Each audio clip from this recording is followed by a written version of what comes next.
celebrating 13 colorful years of capturing heartbeats of Kerala lights and broadcasting to the world. This program brought to you by Abraham and Associates. We are dream sellers. We help families build a bright future. വാക്കുകൾക്ക് പറയാനാകാത്ത മനസ്സിന്റെ വികാരങ്ങൾ. I love myself. മനസ്സിലെ രഹസ്യങ്ങൾ താനേ തുറക്കും. അത് diamond പറയുമ്പോൾ മലബാറിലേക്ക് വരും. Faith Holidays, America's finest tour operator. To book a trip, call 1-888-91-FAITH. State Farm Insurance, Michael Therian. Keep the memories alive with Mukut Monuments. Heads Brokery 516-433-4310. Global Collision and Repair Works, 333 North Route 9 West, Congress, New York. Media App USA. Download Media App USA now on any of the streaming devices. പ്രവാസി channel daily news ബുള്ളറ്റിനിലേക്ക് എല്ലാ പ്രേക്ഷകർക്കും സ്വാഗതം. പ്രവാസി channel ഇപ്പോൾ എല്ലാ streaming ഡിവൈസുകളിലും ലഭ്യമാണ്. Download media app USA on any of your streaming device or any smart television.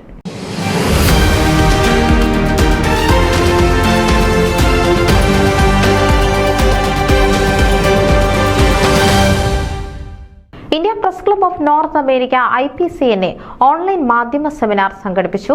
മാധ്യമങ്ങളുടെ ഭാവിയെക്കുറിച്ചുള്ള ചർച്ച ശ്രദ്ധേയമായി. Mathrubhumi deputy editor D. Premesh Kumar, the fourth Malayalam channel news director Sreejan Balakrishnan, e Malayali chief editor George Joseph, മുതിർന്ന മാധ്യമ പ്രവർത്തകൻ Taj Mathew, Asianet news north American operation head Krishna Kishore, IPCNA advisory board chairman Sunil Thaimattam, vice president Anil Aranmula, joint treasurer Roy Mulankunnam എന്നിവർ സംസാരിച്ചു.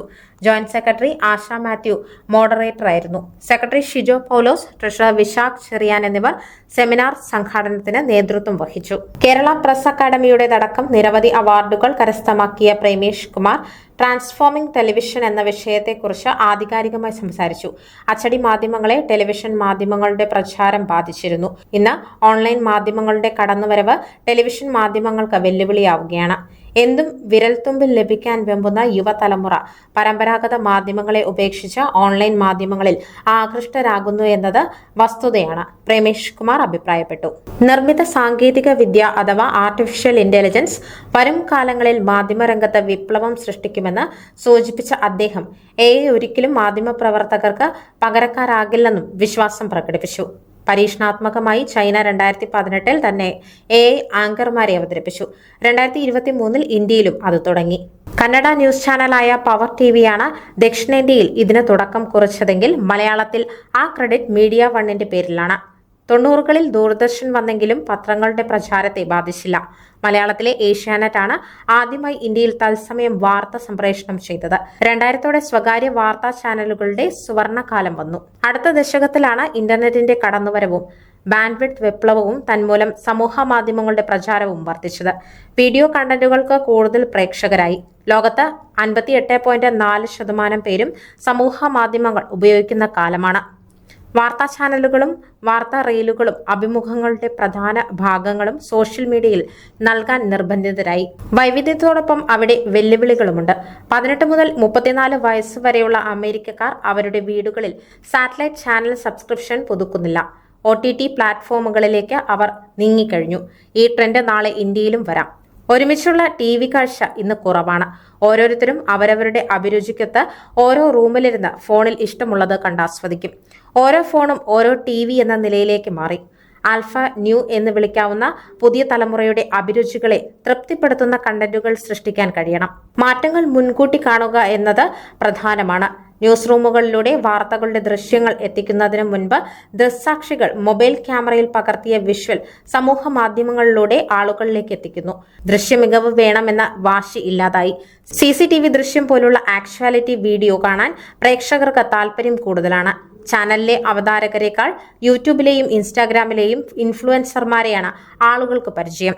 ഉള്ളടക്ക നിർമ്മാണത്തിൽ പ്രേക്ഷകരുടെ അഭിരുചി മുൻകൂട്ടി അറിയാൻ AI സാങ്കേതിക വിദ്യയുടെ സാധ്യത ഉപയോഗപ്പെടുത്താൻ ഗവേഷണങ്ങൾ നടക്കുന്നുണ്ട്. തെറ്റായ വാർത്തകളും കൃത്രിമ കണ്ടന്റുകളും വേർതിരിക്കാൻ AIക്ക് സാധിക്കില്ല. മാനുഷികതയും വലിയ ഘടകമാണ്. മാധ്യമരംഗത്തെ 3 പതിറ്റാണ്ടിന്റെ പ്രവൃത്തി പരിചയം വെച്ച് പ്രേമേഷ് കുമാർ തന്റെ അറിവ് പങ്കുവച്ചു. നൂതന സാങ്കേതിക വിദ്യ ഒരിക്കലും മാധ്യമരംഗത്ത് പ്രശ്നം സൃഷ്ടിക്കില്ലെന്നും അതിന്റെ സാധ്യതകൾ പ്രയോജനപ്പെടുത്താനാണ് തനിക്ക് ആഗ്രഹമെന്നും ശ്രീജൻ വ്യക്തമാക്കി. കവിത, ഇൻസ്റ്റഗ്രാം സ്റ്റോറി എന്നിങ്ങനെ 20 വേർഷനുകൾ ഒരു വാർത്തയെ സെക്കൻഡുകൾക്കുള്ളിൽ മാറ്റാൻ കഴിയുന്ന സോഫ്റ്റ്വെയറുകളെക്കുറിച്ചും അദ്ദേഹം വിശദീകരിച്ചു. സാങ്കേതിക വിദ്യയോട് മുഖം തിരിക്കുന്ന ശൈലി വിട്ട് ടെക്നോ എഡിറ്റോറിയലുകളിലേക്ക് ന്യൂസ് റൂമുകൾ മാറണമെന്നും അദ്ദേഹം അഭിപ്രായപ്പെട്ടു. അനന്തമായ സാധ്യതകളാണ് സാങ്കേതികവിദ്യ മാധ്യമങ്ങൾക്ക് മുൻപിൽ തുറന്നിട്ടിരിക്കുന്നതെന്നും ഇത് മുന്നിൽ കണ്ടുകൊണ്ട് AI ജേർണലിസം എന്ന കോഴ്സ് കേരള യൂണിവേഴ്സിറ്റി ആരംഭിച്ചിട്ടുണ്ടെന്നും ശ്രീജൻ ചൂണ്ടിക്കാട്ടി.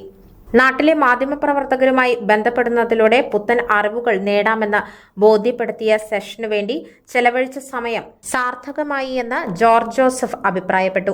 സാങ്കേതിക വിദ്യ എങ്ങനെയൊക്കെ മാറിയാലും ഉള്ളടക്കം തന്നെയായിരിക്കും എല്ലാത്തിനും മുകളിൽ നിൽക്കുക എന്നും അദ്ദേഹം കൂട്ടിച്ചേർത്തു. മുഖ്യധാരാ മാധ്യമങ്ങളിലൂടെ വർഗീയത ഒളിച്ചു കടത്തുന്നത് ഗൗരവത്തോടെ കാണേണ്ടതുണ്ടെന്നും അദ്ദേഹം വ്യക്തമാക്കി. സ്പോർട്സ്, ഫിനാൻഷ്യൽ രംഗങ്ങളിലാണ് നിർമ്മിത ബുദ്ധി പ്രയോജനപ്പെടാൻ പോകുന്നതെന്ന് കിഷോർ കുമാർ പറഞ്ഞു.